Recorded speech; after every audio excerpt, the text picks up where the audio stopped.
Welcome to online maths classes. Student, आज हम class 11th में पढ़ेंगे प्रॉपर्टी ऑफ मैट्रिक्स मल्टीप्लिकेशन। इसके पहले के 2 वीडियो में हम लोग ने पढ़ा था ऑपरेशन ऑन मैट्रिसेज, जिसमें हम लोगों ने एडिशन ऑफ मैट्रिक्स पढ़ा और उसके कुछ प्रॉपर्टी पढ़े, जैसे commutative property, associative property, additive identity, additive inverse और कैंसिलेशन लॉ के बारे में पढ़े थे। फिर दूसरे वीडियो में हम लोग ने पढ़ा subtraction of matrix.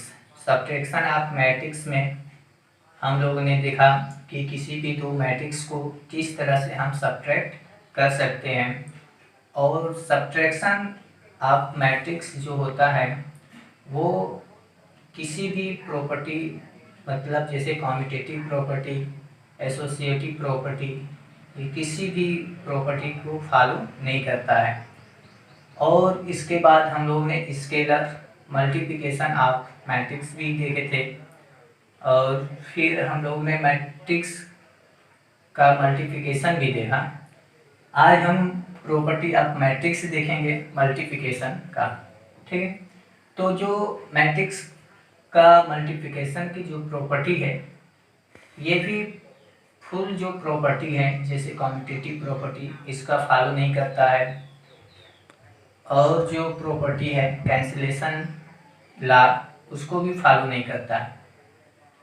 Property of matrix यानी मैट्रिक्स का जो मल्टीप्लिकेशन की जो मैट्रिक्स मल्टीप्लिकेशन है, यानी मैट्रिक्स का जो मल्टीप्लिकेशन है, ये केवल 3 प्रॉपर्टी को ही फॉलो करता है। पहली प्रॉपर्टी है एसोसिएटिव प्रॉपर्टी को फॉलो करता है, और दूसरी जो है वो ये है कि ये जो है उसको क्या बोलते हैं, कैंसिलेशन नहीं बल्कि वो डिस्ट्रीब्यूटिव लॉ को फॉलो करता है, और जो है आइडेंटिटी मल्टीप्लिकेशन को फॉलो करता है। तो पहली जो प्रॉपर्टी है जिसको ये फॉलो करता है वो है एसोसिएटिव प्रॉपर्टी। एसोसिएटिव प्रॉपर्टी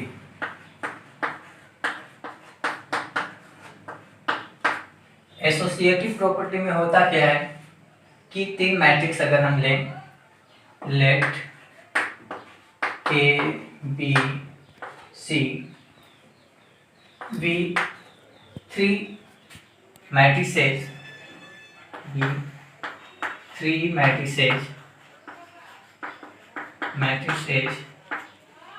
अगर हम इसमें 3 मैट्रिक्स ले लें, A B C 3 matrices, then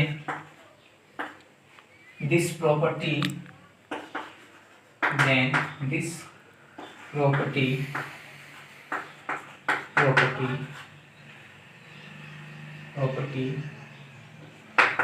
is defined as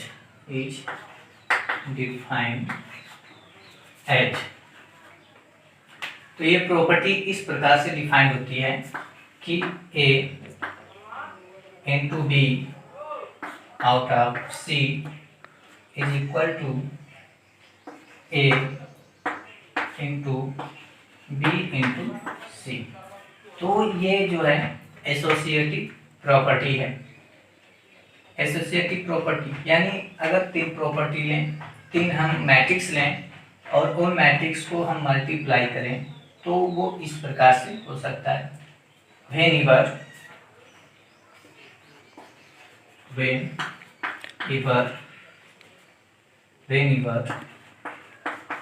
both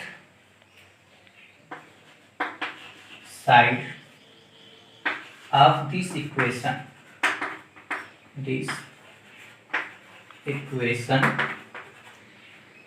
are defined,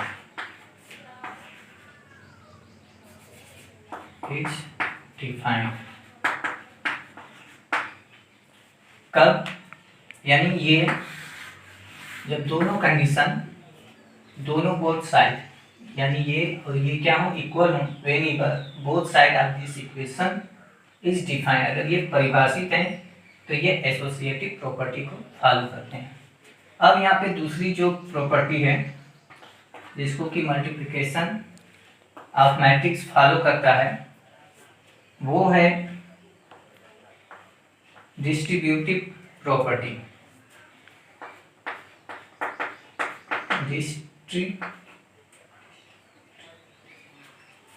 distributive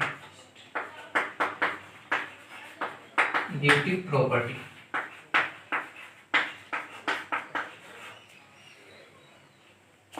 of matrices.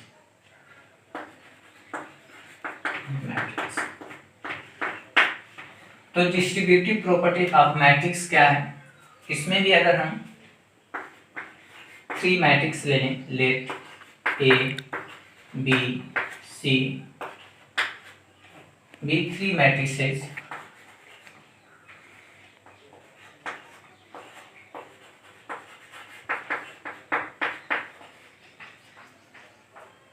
Then तो यहाँ पे ये जो प्रॉपर्टी होगी ये 2 तरह से डिफाइंड होगी। पहली ये होगी कि ए और मल्टीप्लाई ब्रैकेट में बी प्लस सी, और ये हो जाएगा ए बी प्लस ए सी, और ये भी होगा वेन एवर बोथ साइड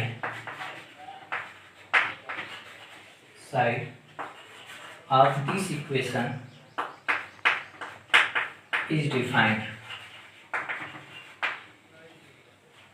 और दूसरी ये होगी कि अगर a प्लस बी और आउट ऑफ सी हो तो यहाँ पे हो जाएगा ए सी और प्लस बी सी, और यही कंडीशन होगी। तो ये 2 प्रॉपर्टी हैं जो कि मल्टीप्लिकेशन ऑफ मैट्रिक्स जो है फॉलो करता है। तीसरी प्रॉपर्टी है, इसको नोट करिए, और तीसरी प्रॉपर्टी मैं लिख रहा हूँ, यहाँ पे ऊपर लिख दे रहा हूँ ये।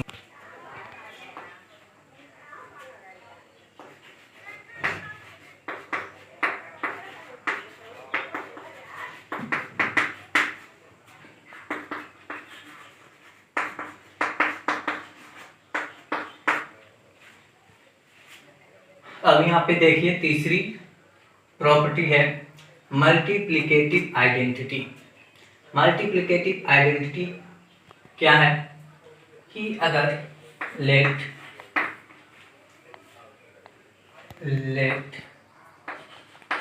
A B the matrix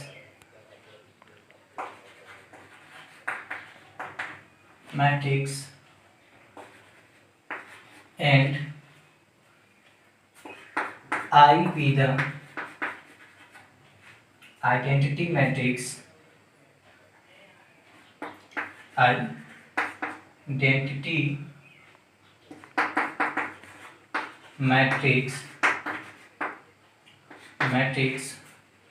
of same order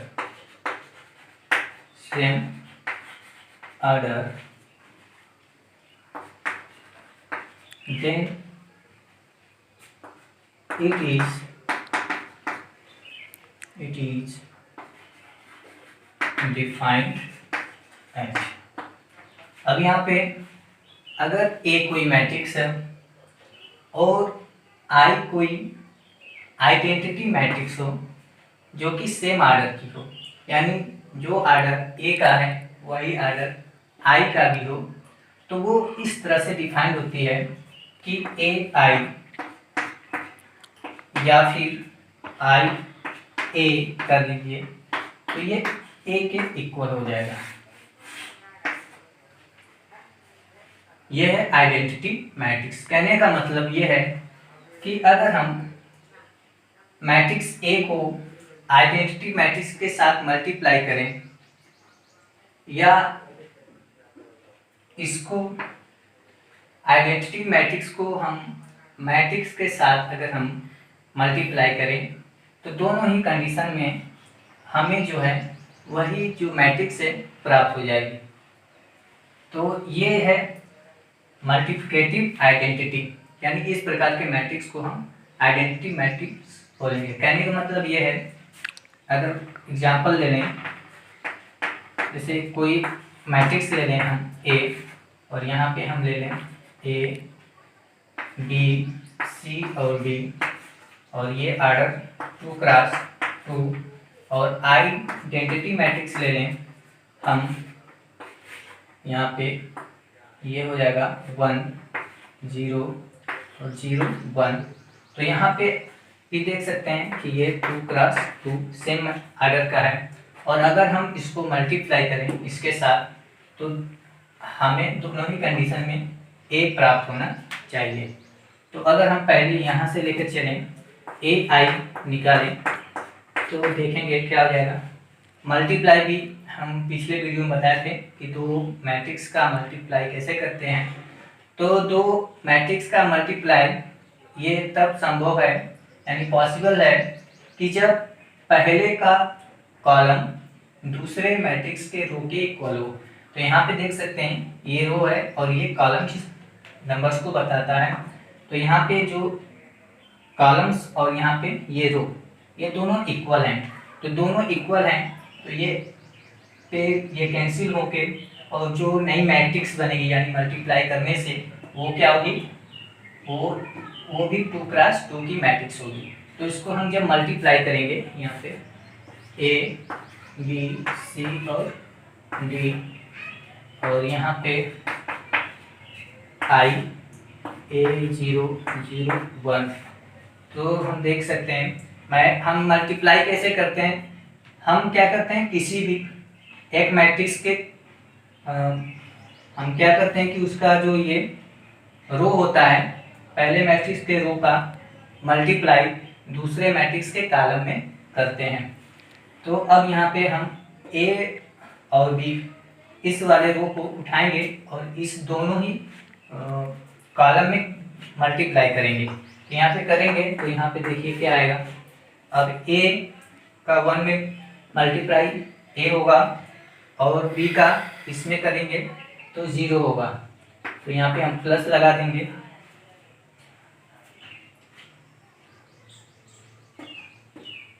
और यहाँ पे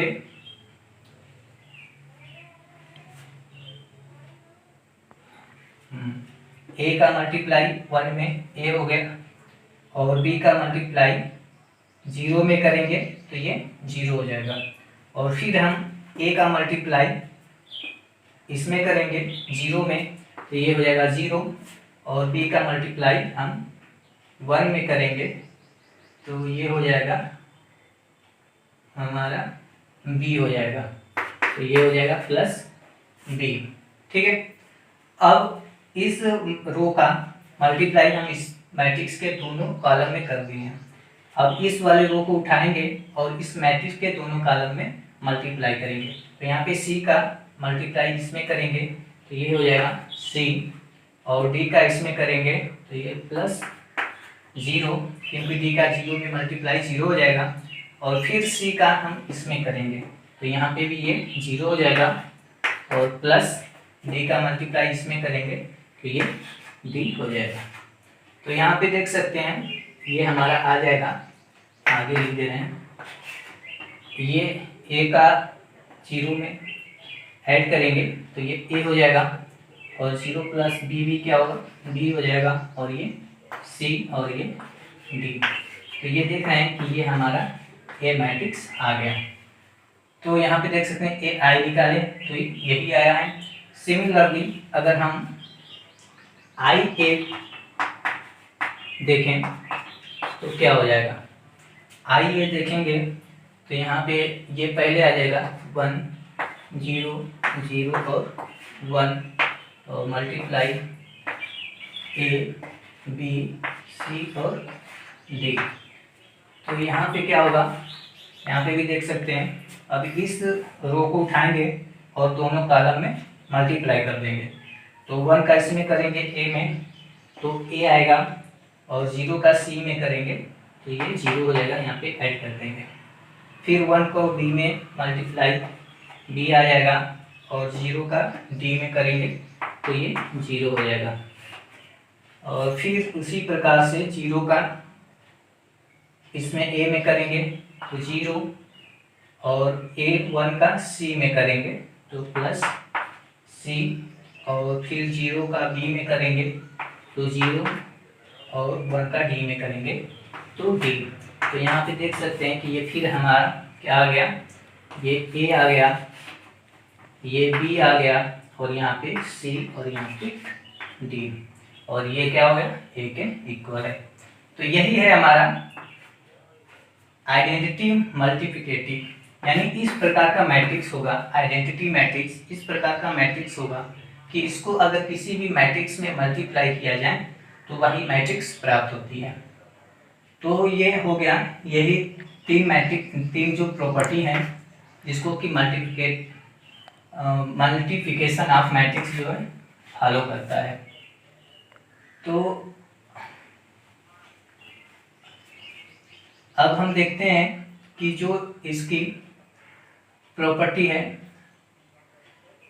कम्यूटेटिव प्रॉपर्टी, उसको क्यों फॉलो नहीं करता है।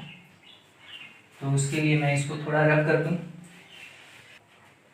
अब यहाँ पे देखेंगे जो पहली प्रॉपर्टी है जो कि हम लोगों ने एडिशन ऑफ मैट्रिक्स में देखे थे, कम्यूटेटिव प्रॉपर्टी जो कि फॉलो कर रही थी, और मल्टीप्लिकेशन में ये प्रॉपर्टी फॉलो नहीं हो रही है। तो इसके 3 कंडीशन हैं। पहली कंडीशन ये है कि अगर यहाँ पे देखें, अगर इसमें क्या होता है, मान लेते हैं कि ए और बी दो मैट्रिक्स हों, ठीक है, और ये पहले कम्यूटेटिव होता क्या है, कम्यूटेटिव प्रॉपर्टी होती क्या है, एडिशन में हम लोगों ने देखा था कि अगर ए बी दो मैट्रिक्स हों तो ए प्लस बी इक्वल होता था बी प्लस ए के, यानी आर्डर चेंज करके इनको जो ऐड करने का आर्डर है वो अगर हम चेंज कर दें तब भी वो इसकी वैल्यू जो आती थी वो सेम आती थी, और इसी को हम कम्यूटेटिव प्रॉपर्टी बोलते हैं। तो यहाँ पे एडिटिव मल्टीप्लिकेशन में क्या होता है कि ये प्रॉपर्टी फॉलो नहीं करते, यानी अगर ए बी डिफाइंड है तो ये जरूरी नहीं है कि ए बी क्या होगा, डिफाइंड होगा। इसलिए ये A B is not equal to B A होता है। और क्यों होता है उसके लिए यहाँ पे हम देख सकते हैं, अगर मान लें कि ए बी क्या है, ए बी डिफाइंड है, ए बी डिफाइंड है, यानी हम दो मैट्रिक्स हों ए और बी, तो वहाँ से अगर हम ए बी प्राप्त कर रहे हैं तो ये जरूरी नहीं है कि हमें बी ए भी मिल जाएगा। क्यों, अगर मान लें कि ए की जो आर्डर है वो हो जाए 5 और क्रॉस 3, ठीक है, यानी इसमें जो रो की संख्या है वो 5 हो और कॉलम की संख्या 3 हो, और इसमें हम मान लें कि ये 5 क्रॉस 5 का मैट्रिक्स हो, ठीक है। तो यहाँ पे अगर हम देखेंगे यहाँ पे, तो यहाँ पे हम मान लेते हैं कि ए बी क्या है, यहाँ पे ऐसे कर दीजिए, इसको 5 क्रॉस 5 और इसको 5 क्रॉस 3 कर दीजिए, 5 क्रॉस 3। तो यहाँ पे देखेंगे हम कि अगर हम ए बी निकालें तो ए बी निकालने का मतलब क्या हुआ कि पहले हम इसका मल्टीप्लिकेशन करेंगे ए और बी का, और मल्टीप्लिकेशन तभी जो है कि वो पॉसिबल है जब इसका कॉलम इसके रो के इक्वल हो। तो यहाँ पे देख सकते हैं कि ये इक्वल है, और जब इक्वल है तो ये क्या होगा, ये डिफाइंड होगा, ए टू बी डिफाइंड होगा, और ये जो होगा 5 क्रॉस 3 का ऑर्डर का मैट्रिक्स होगा। तो यहाँ पे जो ए बी आ जाएगा, ए बी ये हो जाएगा 5 क्रॉस 3 का मैट्रिक्स बनेगा। लेकिन अगर हम बी ए की बात करें, अब यहाँ पे बी इंटू ए की बात करें तो यहाँ पे आ जाएगा पहले 5 और 3, यहाँ पे देख सकते हैं ये 5 क्रॉस 3 का है, और ए जो है 5 क्रॉस 5 का है, तो ये हो जाएगा 5 क्रॉस 5। तो यहाँ पे अब देखिए ये मिला के अब देख सकते हैं कि इसका जो कॉलम है इसके रो के इक्वल नहीं हो रहा है, तो इसलिए बी क्रॉस ए जो है ये does not defined, does not defined, तो ये डिफाइंड नहीं होगा। तो ये तो होगी पहली कंडीशन, यानी पहली कंडीशन में कि अगर ए बी डिफाइंड है तो बी ए डिफाइंड नहीं होगा। ठीक है, क्यों? क्योंकि अगर ये आर्डर क्या है, ये 5x5 का हो और ये 5x3 का हो, तो ए बी तो हमें मिल जा रहा है लेकिन बी ए नहीं मिल पा रहा है। दूसरी कंडीशन है कि अगर मान लें कि अगर दोनों डिफाइंड हो और इनका आर्डर सेम ना हो, दोनों डिफाइंड हो और आर्डर सेम ना हो, यानी मान लें कि अगर ए बी भी डिफाइंड है और बी ए भी डिफाइंड हो, तो जरूरी नहीं है कि इनका आर्डर क्या होगा, सेम होगा। जैसे मान लें कि यहाँ पे ए की जो आर्डर है वो 5x5 है और बी की जो आर्डर है वो है, हम मान लेते हैं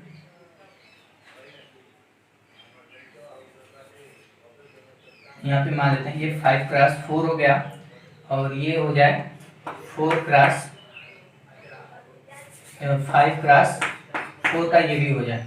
ठीक है, तो यहाँ पे देखेंगे जब हम ए बी निकालेंगे तो ए बी निकालने के लिए हमें क्या होता है,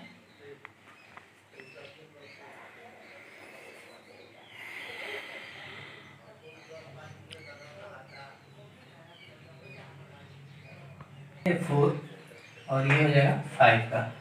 तो यहाँ पे अब देखें ये होगा, मान लेते हैं ये 4x5 का हो गया और ये 5x4 का हो गया। तो यहाँ पे अगर हम ए बी निकालेंगे तो ए बी जो आएगा वो हो जाएगा हमारा कितने का, ए बी डिफाइंड होगा क्योंकि यहाँ पे इसका कॉलम और इसका रो दोनों इक्वल है। तो ये जो मैट्रिक्स होगी यानी ए बी जो मैट्रिक्स बनेगी वो 4x4 की मैट्रिक्स बनेगी। ठीक है, और लेकिन अगर हम बी ए निकालें तो बी ए निकालने का मतलब क्या हो जाएगा कि यहाँ पे बी जो हो जाएगा, यहाँ पे देख सकते हैं ये 5x4 का है और ए जो है वो 4x5 का है, 4x5 का है। तो यहाँ पे बी ए भी क्या होगा, डिफाइंड हो जाएगा, यानी बी ए भी हम निकाल सकते हैं क्योंकि यहाँ पे दोनों इक्वल हो रहे हैं, इसका कॉलम और इसका रो। तो ये जो आएगा बी ए जो निकल के आएगा वो हो जाएगा 5x5।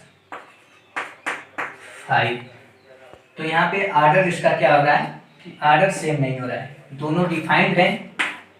ठीक है, लेकिन इनका आर्डर सेम नहीं हो रहा है। तो जब आर्डर सेम नहीं होगा तो यहाँ पे ए बी और बी ए इक्वल नहीं होंगे। तो इस कंडीशन में भी ए बी और बी ए वो इक्वल नहीं होंगे। इसी प्रकार से तीसरी भी कंडीशन है कि अगर ए और बी दोनों एक ही आर्डर के हों और डिफाइंड भी हों, एक ही आर्डर के हों और डिफाइंड भी हैं, तब भी ए बी और बी ए जो होगा वो इक्वल नहीं होगा। तो कहने का मतलब ये है कि कॉम्यूटेटिव प्रॉपर्टी जो होता है मल्टीप्लिकेशन में वो फॉलो नहीं करता है। तो बस इतना ही हो गया ये, और अब मिलेंगे नेक्स्ट वीडियो में जो अभी इस चैप्टर का एक्सरसाइज नंबर 2 रहेगा। ठीक है, एक्सरसाइज 3.2 क्योंकि 3.1 जो है हम कर चुके हैं। तो बस आज के वीडियो में इतना ही।